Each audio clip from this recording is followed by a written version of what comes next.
നമസ്കാരം, news at ദോഹയിലേക്ക് സ്വാഗതം. ഞാൻ ബിജോയ്. പ്രധാന വാർത്തകൾ. ന്യൂസ് അറ്റ് ദോഹ നിങ്ങൾക്കായി സമർപ്പിക്കുന്നത് Shifa Al Jazeera medical centre, Kuwait. Naseem Al Rabeeh medical centre, Qatar. Don't take any chances with your health. in association with Behzad Group of Companies. നഗരവികസന സ്വപ്നങ്ങൾക്ക് കരുത്തേകി heart of Doha പദ്ധതിയുടെ നിർമ്മാണ പ്രവർത്തനങ്ങൾ പുരോഗമിക്കുന്നു. ആദ്യഘട്ടം 2012 പൂർത്തിയാകും. ചെലവിടുന്നത് 20 billion Qatar റിയാൽ. സാങ്കേതിക വിദ്യയുടെ സർവ്വസാധ്യതകളും പ്രയോജനപ്പെടുത്താൻ സ്കൂളുകളും ഒരുങ്ങുന്നു. വരാൻ പോകുന്നത് ഇന്ററാക്റ്റീവ് ക്ലാസ് റൂമുകളും സ്മാർട്ട് ക്ലാസ് റൂമുകളും. ഹൃദ്രോഗങ്ങളാൽ പ്രതിവർഷം മരിക്കുന്നത് 2 കോടി ജനങ്ങൾ. വ്യായാമശീലങ്ങൾ പ്രവാസികൾക്ക് തീരെയില്ല. മദ്യം, സോഫ്റ്റ് ഡ്രിങ്ക്സും ഫാസ്റ്റ് ഫുഡും. ഷോപ്പിംഗിന് എന്ത് പ്രതിസന്ധി? ഖത്തറിൽ ഇത് ഹൈപ്പർ മാർക്കറ്റുകളുടെ കാലം. നഗരവൽക്കരണം അനുഗ്രഹമായെന്ന് ഷോപ്പ് ഉടമകൾ. ലോകകപ്പ് കൈവിട്ടു പോകില്ലെന്ന പ്രതീക്ഷയിൽ ഖത്തർ. സാഹചര്യങ്ങൾ അനുകൂലമെന്ന് ഫിഫ സമിതി. വേദി ഡിസംബർ 2 പ്രഖ്യാപിച്ചേക്കും. വാർത്തകൾ വിശദമായി. മുഷൈരി ബേരിയയിൽ നിർമ്മാണം പുരോഗമിക്കുന്ന ഹാർട്ട് ഓഫ് ദോഹ പദ്ധതിയുടെ ആദ്യഘട്ടം 2012 പൂർത്തിയാകും. പ്രദേശത്തിന്റെ ചരിത്ര പ്രാധാന്യം കൂടി കണക്കിലെടുത്തുള്ള നിർമ്മാണ ശൈലിയാണ് സ്വീകരിക്കുക. പദ്ധതിക്ക് ഏകദേശം 20 ബില്യൺ ഖത്തർ റിയാൽ ചെലവ് പ്രതീക്ഷിക്കുന്നു. മേഘന ഗംഗാധരൻ തയ്യാറാക്കിയ റിപ്പോർട്ട്. ചരിത്ര പ്രാധാന്യമുള്ള മുഷേറ ബേരിയയിലാണ് ഖത്തറിന്റെ സ്വപ്ന പദ്ധതികളിലൊന്നായ ഹാർട്ട് ഓഫ് ദോഹയുടെ നിർമ്മാണം ദ്രുതഗതിയിൽ പുരോഗമിക്കുന്നത്. ദോഹ ലാൻഡിനാണ് പദ്ധതിയുടെ നിർമ്മാണ ചുമതല. 2012 പകുതിയാകുമ്പോഴേക്കും ആദ്യഘട്ടവും 2016ഓടെ പദ്ധതി പൂർത്തിയാക്കാനുമാണ് ഉദ്ദേശിക്കുന്നത്. 20 ബില്യൺ ഖത്തർ റിയാൽ ചെലവഴിച്ച് നിർമ്മിക്കുന്ന നഗരം പ്രാചീനതയുടെയും ആധുനികതയുടെയും സമഞ്ജസമേളനമായി മാറും. ഖത്തറിലെ അതിപ്രാചീനമായ വാണിജ്യ മേഖലയായി കരുതപ്പെടുന്ന മുഷേറ പ്രദേശത്തിന്റെ ചരിത്ര പ്രാധാന്യവും സാംസ്കാരിക തലയെടുപ്പും വരച്ചുകാട്ടുന്ന നിർമ്മാണ ശൈലിയാണ് സ്വീകരിക്കുക. ദിവാൻ അമീരി ക്വാർട്ടേഴ്സ്, ഷോപ്പിംഗ് സെന്ററുകൾ, പ്രാർത്ഥനാലയങ്ങൾ, തിയേറ്ററുകൾ, മ്യൂസിയം തുടങ്ങിയ എല്ലാ സൗകര്യങ്ങളും ഒരുക്കുന്ന നഗരത്തിൽ ഏകദേശം 28,000-ഓളം പേർക്കുള്ള താമസ സൗകര്യവും ഉണ്ടാകും. 3 മുതൽ 30 നിലകൾ വരെയുള്ള 226 കെട്ടിടങ്ങളാണ് ഉണ്ടാകുക. പദ്ധതിക്കായി മുഷേറ ഭാഗത്തുള്ള മുഴുവൻ കെട്ടിടങ്ങളും പൊളിച്ചു നീക്കുന്ന ജോലി തുടരുകയാണ്. ഷാറഖരാബ ഭാഗത്തുള്ള എല്ലാ വ്യാപാര സ്ഥാപനങ്ങൾക്കും ഒഴിഞ്ഞുപോകാൻ മാസങ്ങൾക്ക് മുമ്പേ നോട്ടീസ് നൽകിയിരുന്നെങ്കിലും പല കടകളും ഇപ്പോഴും പതിവ് പോലെ പ്രവർത്തിക്കുന്നുണ്ട്. എന്നാൽ വൈദ്യുതി വിച്ഛേദിക്കുന്നതോടെ ഇവിടെയും പൊളിച്ചു നീക്കൽ തുടങ്ങും. ലോകത്ത് ഹൃദ്രോഗികളുടെ എണ്ണം 300% വർദ്ധിച്ചതായി ലോക ഹൃദയ ദിനത്തോടനുബന്ധിച്ച് വേൾഡ് ഹാർട്ട് ഫെഡറേഷൻ പുറത്തിറക്കിയ റിപ്പോർട്ട് പറയുന്നു. ഭക്ഷണ രീതികളിലും ആരോഗ്യശീലങ്ങളിലും ഒരു പുനർവിചിന്തനം നടത്തിയില്ലെങ്കിൽ ഹൃദ്രോഗത്തിന്റെ ഇരകളിൽ ഭൂരിഭാഗം പ്രവാസികളാകുമെന്ന കാര്യത്തിൽ സംശയമില്ല. ഓരോ വർഷം കൂടുന്തോറും ഹൃദ്രോഗികളുടെ എണ്ണം വർദ്ധിക്കുകയാണ്. ഹൃദയ സംബന്ധമായ അസുഖങ്ങൾ കാരണം ഏകദേശം 2 കോടി ആളുകളാണ് പ്രതിവർഷം മരണത്തിന് കീഴടങ്ങുന്നത്. മലയാളികളാണ് ഹൃദ്രോഗബാധിതരുടെ എണ്ണം എടുക്കുമ്പോഴും മുന്നിൽ. ആരോഗ്യശീലങ്ങളിൽ ഒരുവിധ അടുക്കും ചിട്ടയുമില്ലാതെയാണ് മലയാളികളുടെ ജീവിതം. മലയാളികൾ അപൂർവമാണ് നമ്മുടെ ഫിറ്റ്നസ്സിൽ വരുന്നത്. മറ്റ് നാഷണാലിറ്റികളെ അപേക്ഷിച്ച് മലയാളി അപൂർവമാണ് വരുന്നത്. മലയാളികൾക്ക് എന്തോ ഇതിൽ താല്പര്യമില്ല. അവർ ഡ്യൂട്ടി കഴിഞ്ഞ് നേരെ വീട്ടിലോട്ട് പോകുന്നു, റെസ്റ്റ് എടുക്കുന്നു, ഫാസ്റ്റ് ഫുഡ് ലൈഫും കാര്യങ്ങളൊക്കെ ആയിട്ട് അവർക്ക് ഇത് താല്പര്യമില്ലാത്തൊരിതാണ്. ഇപ്പം കൂടുതൽ ഹാർട്ട് അറ്റാക്ക് വരുന്നത് അതിൻ്റെതായ ഒരു ഭാഗമാണ്. കൂടുതൽ മലയാളികൾ അറ്റാക്കും പ്രശ്നങ്ങളൊക്കെ. പ്രവാസികളുടെ ജീവിത രീതിയും ആഹാരക്രമവുമെല്ലാം ഹൃദ്രോഗത്തെ വിളിച്ചു വരുത്തുന്നതാണെന്ന് പറയാൻ 2 വട്ടം ആലോചിക്കേണ്ടതില്ല. പൊതുവെ ജീവിതശൈലി രോഗങ്ങൾക്ക് നല്ല ഒരു വിളനിലമാണ് ഗൾഫ് നാടുകൾ. വീട്ടിൽ നിന്നും നാട്ടിൽ നിന്നും അകന്ന് ജീവിക്കുന്നതിൻ്റെ മാനസിക പിരിമുറുക്കം ഒരു ഘടകമാണ്. അതുപോലെ ആഹാരത്തിനായി കൊഴുപ്പ് ധാരാളമുള്ള ഫാസ്റ്റ് ഫുഡ് ഷോപ്പുകളെയും അതുപോലെ ഹോട്ടലുകളെയും ആശ്രയിക്കേണ്ടി വരുന്നത് വേറൊരു ഘടകമാണ്. ജോലിയിലെ അസ്ഥിരതയും ജോലിയിലുണ്ടാകുന്ന സമ്മർദ്ദങ്ങളും മാനസിക പിരിമുറുക്കത്തിന് വഴിതെളിക്കുന്നെന്നുള്ളത് വേറൊരു വസ്തുതയാണ്. പ്രവാസികൾക്ക് ഭക്ഷണകാര്യത്തെ സംബന്ധിച്ചിടത്തോളം വരുന്ന പ്രധാനമായിട്ടുള്ള പ്രശ്നം കുടുംബസമേതം താമസിക്കാത്തവർക്ക് ഫാസ്റ്റ് ഫുഡിനെയും ഹോട്ടലിനെയും ഒക്കെ ആശ്രയിക്കേണ്ടി വരും.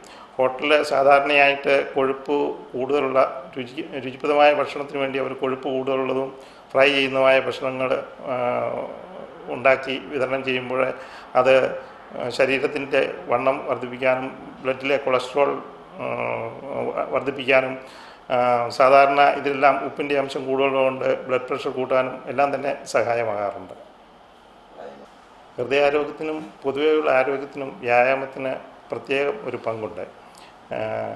ഹൃദ്രോഗത്തിന് പ്രേരകഘടകങ്ങളായ ഹൈ കൊളസ്ട്രോൾ, ഹൈ BP, പ്രമേഹം, അമിതവണ്ണം ഇവയെ നിയന്ത്രിക്കുന്നതിന് വ്യായാമം വലിയൊരു പങ്ക് വഹിക്കുന്നുണ്ട്. വ്യായാമത്തെപ്പറ്റി പറയുകയാണെങ്കിൽ 30 മിനിറ്റ് നേരം ദിവസവും നന്നായി നടക്കുകയോ ഷട്ടിൽ കളിക്കുകയോ ജോഗിങ്, സ്വിമ്മിങ്, സൈക്ലിങ്, ട്രെഡ്മിൽ ഇവയിൽ ഏതെങ്കിലും ഒരു വ്യായാമത്തിൽ ഏർപ്പെടുകയോ അല്ലെങ്കിൽ ഇതുപോലെയുള്ള ഏതെങ്കിലും എയറോബിക് എക്സസൈസിലോ ഏർപ്പെടുന്നതാണ് അഭികാമ്യം. ഹൃദയ സംരക്ഷണത്തിന് വേണ്ടത്ര പ്രാധാന്യം കൊടുത്തില്ലെങ്കിൽ വലിയ വില തന്നെ നാം കൊടുക്കേണ്ടി വരുമെന്ന കാര്യത്തിൽ സംശയമില്ല. കൃത്യമായ വ്യായാമവും ആഹാരക്രമവും ശീലമാക്കിയാൽ തന്നെ ഹൃദ്രോഗത്തിന്റെ സാധ്യതയെ ഒരു പരിധിവരെ നമുക്ക് പ്രതിരോധിക്കാനാകും. ന്യൂസ് അറ്റ് ദോഹയ്ക്ക് വേണ്ടി ഗംഗാധരൻ, മട്ടന്നൂർ. അധ്യാപകൻ പഠിപ്പിക്കുന്ന ഭാഗം മാത്രം കേട്ട് ക്ലാസ്സിന് പുറത്തിറങ്ങുന്ന വിദ്യാർത്ഥികളുടെ കാലം അവസാനിക്കുകയാണ്. ഡിജിറ്റൽ പെന്നും വയർലെസ് ഇലക്ട്രോണിക് സ്ലേറ്റുമൊക്കെയായി ക്ലാസ്സിലെത്തുന്ന വിദ്യാർത്ഥികളും എഴുതി തയ്യാറാക്കിയ നോട്ടിന് പകരം ഡാറ്റകൾ ശേഖരിച്ചു വെച്ച കമ്പ്യൂട്ടറുമായി ക്ലാസ് എടുക്കുന്ന അധ്യാപകരുമൊക്കെയാണ് വരാൻ പോകുന്നത്. സാങ്കേതിക വിദ്യയുടെ സർവ്വ സാധ്യതകളും പ്രയോജനപ്പെടുത്താൻ ഒരുങ്ങുകയാണ് വിദ്യാഭ്യാസ സ്ഥാപനങ്ങൾ. നിരുദാഷ് തയ്യാറാക്കിയ റിപ്പോർട്ട്. അതിനൂതന സാങ്കേതിക മികവ് എങ്ങനെ പഠന പ്രക്രിയയെ പരിപോഷിപ്പിക്കാൻ പ്രയോജനപ്പെടുത്താം എന്ന് ചിന്തിക്കുകയാണ് ലോകമൊട്ടാകെ. അതിന്റെ ആദ്യപടിയായിരുന്നു കമ്പ്യൂട്ടർ വിദ്യാഭ്യാസം. ഇനി വരാൻ പോകുന്നത് ഇന്ററാക്റ്റീവ് ക്ലാസ് റൂമുകളും സ്മാർട്ട് ക്ലാസ് റൂമുകളുമാണ്. ഒരു സ്വിച്ച് അമർത്തിയ ലോകത്തുള്ള സർവ്വ വിവരങ്ങൾ ക്ലാസ് റൂമിലെ വൈറ്റ് ബോർഡിൽ തെളിയും. പാഠഭാഗങ്ങൾ കൃത്യമായി മനസ്സിലാക്കാനും സംശയ ദൂരീകരണത്തിനും ഇത് കുട്ടികൾക്ക് ഏറെ സഹായകരമാകും. അധ്യാപകർ പഠിപ്പിക്കുന്ന ഭാഗങ്ങൾ അപ്പോൾ തന്നെ റെക്കോർഡ് ചെയ്യപ്പെടും. ടെക്നോളജി നമ്മൾ ഇൻട്രൊഡ്യൂസ് ചെയ്യുന്നുണ്ട്. ഓൾറെഡി നമുക്കെല്ലാ അതിൻ്റെ ഹാർഡ്വെയർ എല്ലാം നമ്മൾ മേടിച്ചു കഴിഞ്ഞു.